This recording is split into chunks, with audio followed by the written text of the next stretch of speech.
They were the stories that have charmed an entire generation. From the books to the television series, people around the world have grown up with the railway stories, and all their cheerful characters. But the truth behind Thomas and his friends was no children's fantasy. The truth would be horrifying.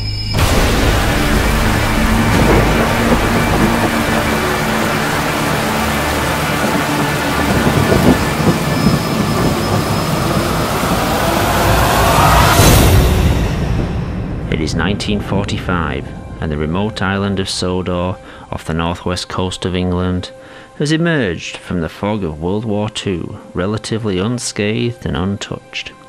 The island served as a detention camp for Germans living in England. That's how Professor came to be here. Professor Wilhelm Goetze was born in 1903 in Munich, Germany. A doctor in biology, he became a prominent advisor to the ruling party in the 30s. Wenn die älteren Jahrgänge noch wanken werden könnten, die Jugend ist uns verschrieben und verfallen mit Leiblichkeit. In 1939, as war escalated, he, his wife Olga, and 4-year-old son Hans fled the country.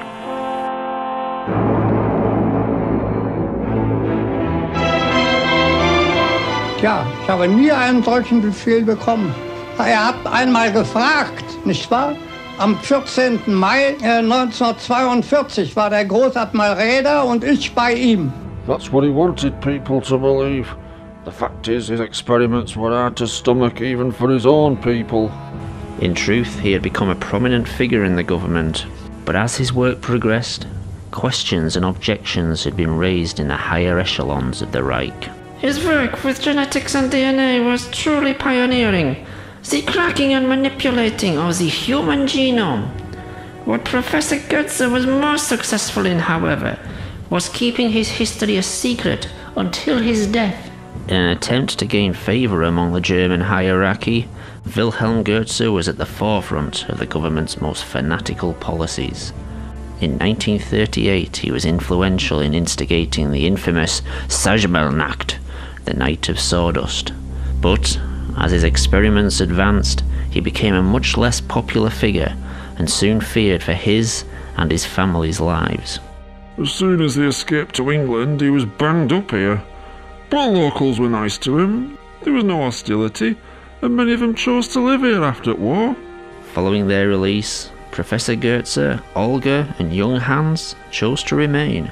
After studying under his father, Hans left at the age of 18 and went to university on the mainland, studying biology and engineering, writing several pioneering papers about genetics and the splicing of DNA with mechanical implants. He called it biofusion, the technique of manipulating genetic material to splice with mechanical attachments. However, much like his father, the British government became more and more concerned with Hans Goetze's proposals. So he was forced to seek financial backing from home. His dad left Germany with quite a few bob, so Hans came back. He saw our little island as some sort of refuge where he could work in peace. Soon every nutcase and eccentric was coming over. By 1962, Hans had set up Sodor Research, a small lab near the town of Alsborough, but soon the enterprise began supplying medical equipment and machinery, and quickly grew to become a large complex, comprising its own links to the growing Sodor rail system. Young Abby Collins from the town was working there when Professor Hans took a liking to her. Soon they were married, and not long after, the town was buzzing with news of her pregnancy. Baby Thomas was born in 1968. Throughout the early years of his life, he would watch the growing railway network with fascination. He couldn't get enough of trains. His dad bought him one of the first video cameras, and he'd be on the platforms every day. You can see me in some of those tapes. Hiya, Mr. Hartley. Morning, Thomas. But he was friends with everyone, even that simple bloke who could only say where he lived. Sodor. But his favourite trains were the old steam engines. Steam engines were a dying art on the British mainland, but Hans also had a fondness for them, much like his son, and liked to keep them running for our purposes, taking orders from the labs to the growing docks. or to the mainland to be transferred to modern postal express trains. But as the Sodor rail system expanded, it found itself increasingly under the supervision of the new British rail network and appointed a new controller. Oi! Get off my f***ing platform! Sir Topham Hatt. Born into money, he took his ridiculous name to heart and started wearing a top hat all the time. Of course, the islanders had a different name for him. Fat bastard. You've never met such a cold-hearted as him. He banned all steam engine volunteers and cut most of rail employees, shut down the branch line and the smaller stations. He was happy to let the railway rust away, just like they did to main line. But the fortunes of the railway were about to take a profitable turn, a stroke of luck for the island that would result from tragedy. Come on, we're gonna be late. What's the time? Thomas, get moving. Young Thomas loved following railway. He'd be out all the time, hoping to catch a new train on his camera. 11:45's coming through soon. He won't wait for us. Unfortunately, he didn't take as much notice of the safety signs. I'm not being late again. Have we missed it yet? Wait for the 11:45. Never mind the 11:45. It must be late again. Thomas, come on. It's always held up.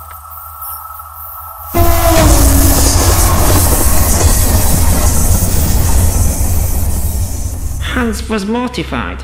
He disappeared from public view and into the labs. Locking himself in, he wouldn't allow anyone in there. Eventually his father Wilhelm came to see him. In a few days, a major laboratory had been locked down, followed by an engine maintenance shed, which was to become off-limits to all. All production was shut down, orders weren't met, but the two Professor Goetzes didn't care. More and more equipment was being delivered daily, but no one was allowed in Shed 17. Questions started being asked on Sodor. Where were the Goetzes? Would there be no funeral for young Thomas? And where was the body? They'd arranged for Thomas to be transferred to a mainland hospital. He'd been taken to the complex but was never moved by rail. We all assumed the obvious, he was still in lab. But if Thomas was there, was he still alive? And what was the purpose of keeping him at the complex? Almost a year after the accident, the doors of Sodor Research were reopened. In an open invitation to the people of the island, Thomas rolled out of Shed 17. It took me a moment to realise what it was I was looking at. When he looked at me and said, Hiya, Mr. Hartley. it dawned on me what Hans Goetze and his dad had done. One woman passed out as Thomas smiled at us. I had to run off round the side of the shed. Hey, are you alright, Keith? As news spread across the country, the world's media rushed to Sodor Island. They kept trying to interview me. I became a bit of a celebrity. Controversy on Sodor Island. Questions asked about science ethics. It's fair to say I was pretty nervous at times, Joined now by Keith Hartley. but I think I put on a brave face. What did you think when you first came to meet Thomas the Tank Engine?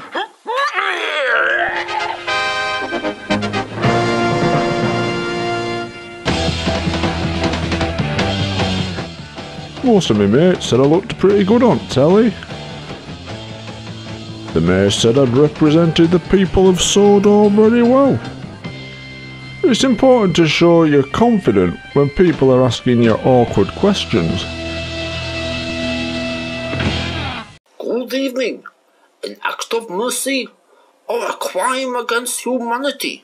I am joined now by Even when some of the questions got difficult, I made sure I knew what I was talking about. What was your reaction when you first met a talking tank engine?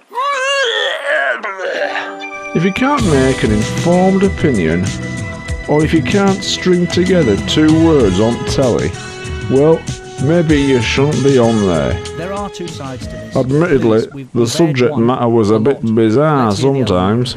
There are some dark forces at work here. You were alright as long as you could win over the audience. See this, they're laughing at you. They're not laughing with you.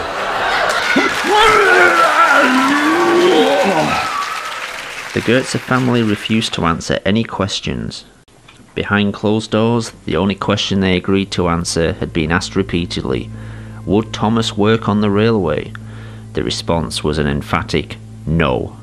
Thomas's DNA had been reprogrammed to accept and adapt to the engine structure, using the engine's internal system to maintain his organic functions. What no one could be sure of was how much of the engine was mechanical and how much was organic material. Thomas had been able to move around without coaches, but to work on the railway, his engine would need to be fired up and operated by a driver and fireman. Since no one could be sure how much of the engine was Thomas, the pressure caused by the engine could rupture his organs from the inside, and the incredible heat could boil him alive. Professor Hans and his father vowed Thomas would never work on the railways. Similarly, the two professors were to refuse many requests by people from around the world who wished to be biofused into engines. There were billionaires offering to pay whatever they wanted to be converted into an engine or some other transport. Train enthusiasts too, and people with terminal illnesses were desperate to be made into trains. But for some reason, the Goetzes refused. But there would be other interested parties, eager to seize on the biofusion goldmine. The independently wealthy Topham Hatt staged a hostile takeover, and within weeks had bought a controlling share in Sodor research. Immediately, the policy of the company changed, and so did the ethics. The medical supply wing was shut down, and work began on mass biofusion experiments and operations. Anyone who could afford it, some handing over their whole fortunes, were turned into engines. But, along with the new policy, there would be worse to come. Biofused engines would be allowed, then obliged, to work on the railways. The first one we fired up was James. He didn't have the money some of these people had, and so agreed to basically sign his life away if they wanted to experiment further, or to take massive risks like this. As usual, the fat had everything recorded. All kept classified, you understand. These recordings, shown for the first time, reveal the extent of Sir Topham Hatt's experiments. It was horrible watching these engines work on the railways some days. But the tourists wanted to see it. They expected it. And for me, it was work. But, with the new engine's increasing work schedule, came more and more accidents. Edward was first to have problems. He'd been filming all day for the new TV series they'd announced, and for his last scene, he had to pull into Wellsworth Station and whistle to the kids on the platform. Peep peep! Whistled Edward. Thank you very much. Sadly, this was only the first in an increasing number of incidents. Harold had an obsession with aircraft and had paid to become a helicopter. The operation had gone well, but we had to ban him from being allowed to attempt flight. In an experiment kept secret until now, Mavis the diesel engine was to be the first biofused locomotive used on the railway. We fueled her up and everything seemed fine. Then things got out of hand. The diesel began to burn her internal organs. Everything organic in the engine was soon burning. Have you ever heard a locomotive scream in pain? We tried rinsing out the fuel tank with water, but by then it was too late. Mavis's body would be kept under lock and key indefinitely. In an unexpected U-turn, Sir Topham Hatt would ban fueled engines from being used on the island. Harold was never told why he couldn't fly, but the decision would keep him alive, if only for a little while longer. In fact, unknown to the outside world, there had been many failed biofusion experiments. That fat bastard kept the accidents a secret, and legal disclaimers had to be signed by anyone being biofused, so there'd be no legal action taken if anything went wrong. This footage shows engines being displayed to tourists during the off-season. Many of these engines were failed biofusion experiments and were too ill to work or were already dead. They had to put a stop to that though.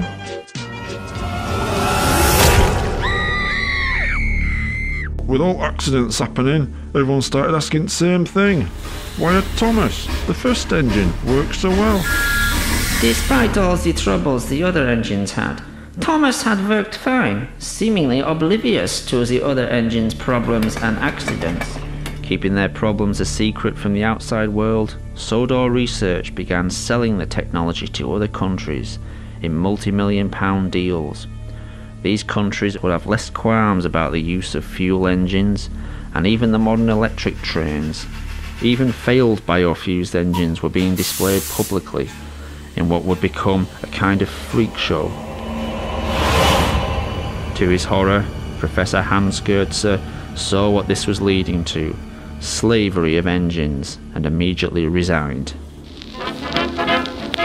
His father, Wilhelm, would go one step further.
Professor Wilhelm couldn't come to terms with what was happening to his engines, and took the only course he thought he could take.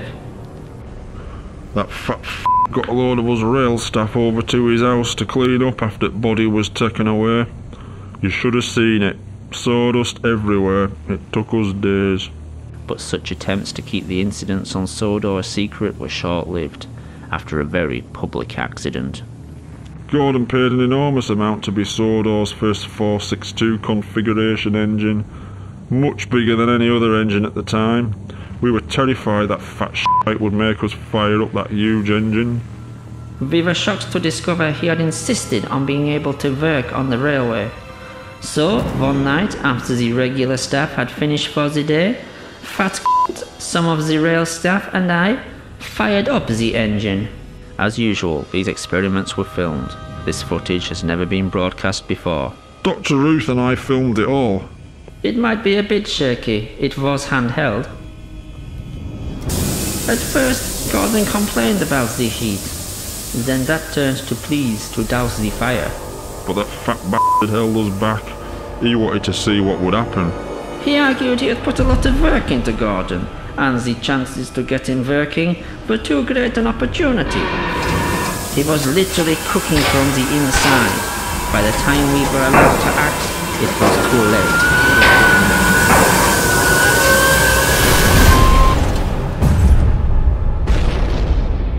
I wasn't as near to him as some of them. All I could do was run. I was lucky to get away with some singed clothes. Others weren't so lucky. The fateful few hours following the accident would seal the fate of Sodor Research. The fat stopped us trying to put out the fire, insisting that any evidence would fall back on us. He kept repeating, "This was all your fault. You knew the dangers. You're legally to blame." He stopped us calling for ambulances or the fire brigade. We told him, "These are injured people here. They're going to die unless we do something." But he kept saying, "No one from the outside can come in. No one can see this." Finally, someone suggested we airlift them to hospital. Harold was banned from flying for his own safety, but we thought the risk was worth it. Fueling Harold was a nervous experience. Would he have the same reaction Mavis had? We all breathed a sigh of relief and loaded the injured people aboard. Then it all went wrong.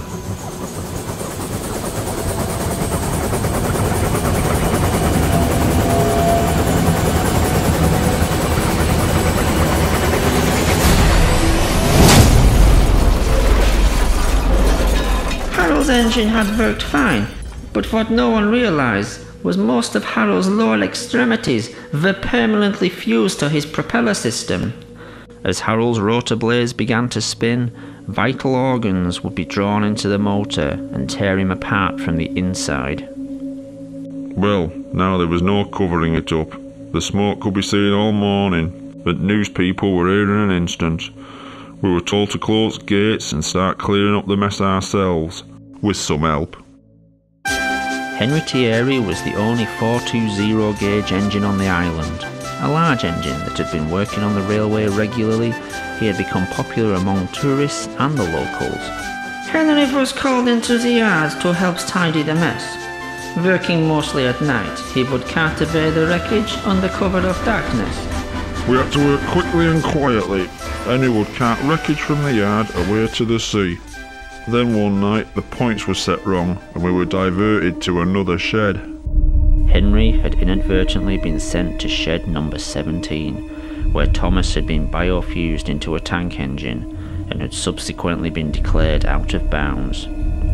It was dark and these sheds all looked the same. I unlocked the doors and Henry rolled in. I didn't see what Henry saw, because as soon as he put his head through doors, he bolted and reversed out. Keith locked the shed up without seeing what was inside. But Henry had seen it all. We wouldn't even dare talk about that shed, more than our job's worth. But Henry had decided to speak up and confront Sir Topham Hatt. That night, he arrived at the railway controller's office. I don't know what was said in there, but there were raised voices at times. They had a shouting match for 10 minutes. Then Henry left, back to the shed. By pure chance, he was sent back to the same shed as Thomas that night, and with one sentence, he sealed both their fates. Henry only said one thing to him: stay away from shed 17. The next day, the fat had a new job for him. The flying kipper route ran through the night, delivering fish from the docks to the mainland, across the highest altitude line in the country. That old line was treacherous at best, but when Henry was put on there, in the middle of winter, it was a death trap. In 1970, fish had started being delivered by road to the mainland. It was safer and more cost-effective, and the line was declared redundant. Dangerous and unnecessary, it came as a shock to the islanders when it was reopened. That fat shite always hated Henry.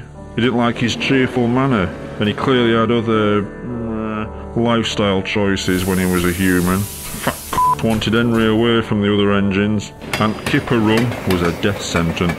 On the night of February the 8th, 1983, Henry had only been on the Kipper Run for a week. The following incident would be made into a book and later recreated in the television series. This is the train the railwaymen call the Flying Kipper. Can you believe they put it in a kid's story? Of course, that fat f***er changed quite a few of their facts. They couldn't know the points from the main line to a siding were frozen, and the home signal should have been set at danger, but snow had forced it down. As the train approached the most treacherous part of the line, unnoticed to Henry, his driver and firemen, the points had diverted them to the adjoining siding, and right into the path of another train.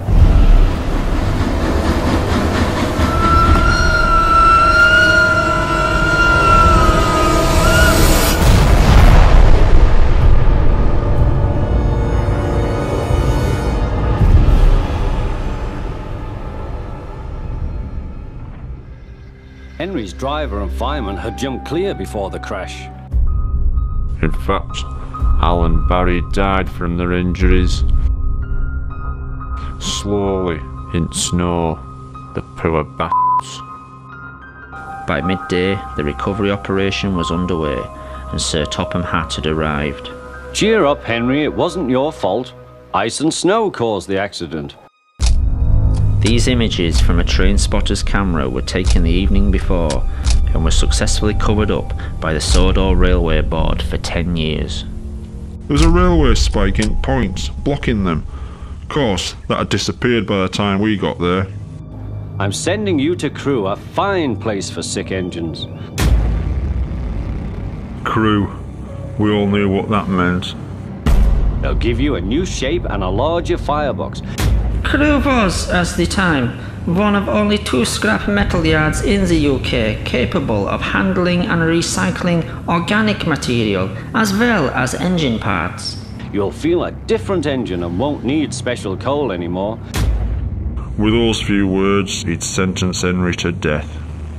Won't that be nice? Yes, sir, said Henry doubtfully. Everyone knew he wouldn't see him again, and everything was sewn up nice and neat for that fat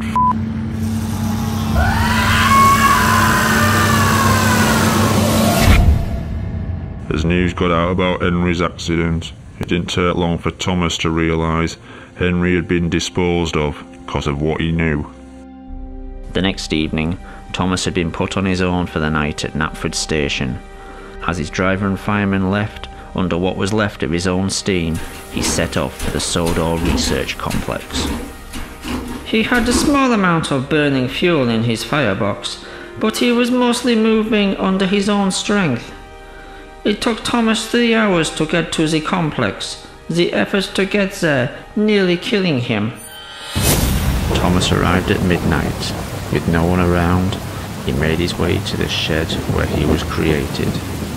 What he found was the answers to his questions, and many others.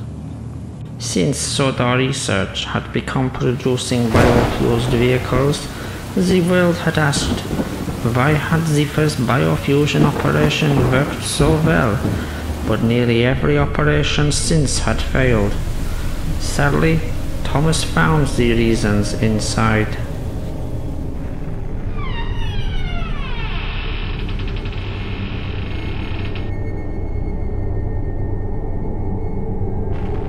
Thomas had never been the first operation.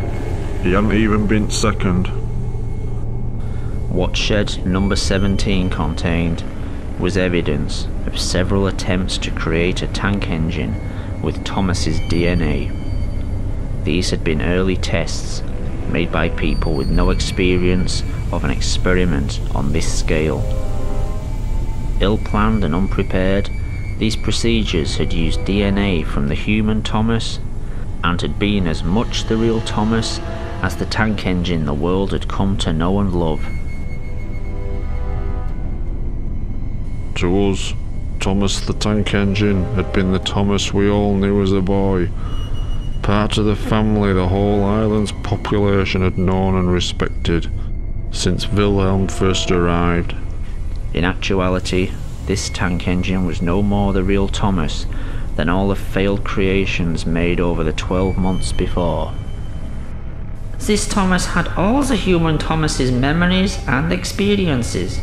He had learned what Thomas had learned, known who Thomas had known, but so had all the previous failures.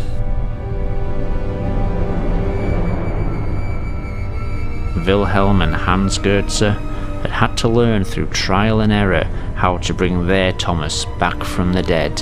The following experiments had not had the same work put into them, resulting in the freak engines and aircraft that had developed so many problems on Sodor Island and around the world. In Shed 17, Thomas wouldn't discover who he was, but in fact, who he wasn't.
was only one of many clones.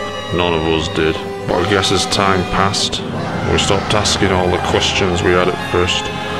We were just glad our friend was back with us. He could work for us. He became our servant in a way. Someone who drew in the crowds, helped create jobs, was eager to work. Thomas always thought of us as his friends. Sadly, over time we came to think of him as just really useful.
今日會有一批水果同蔬菜抵達碼頭嘅，我要你將食物送去納卜站，繼續做你自己日常嘅工作啦。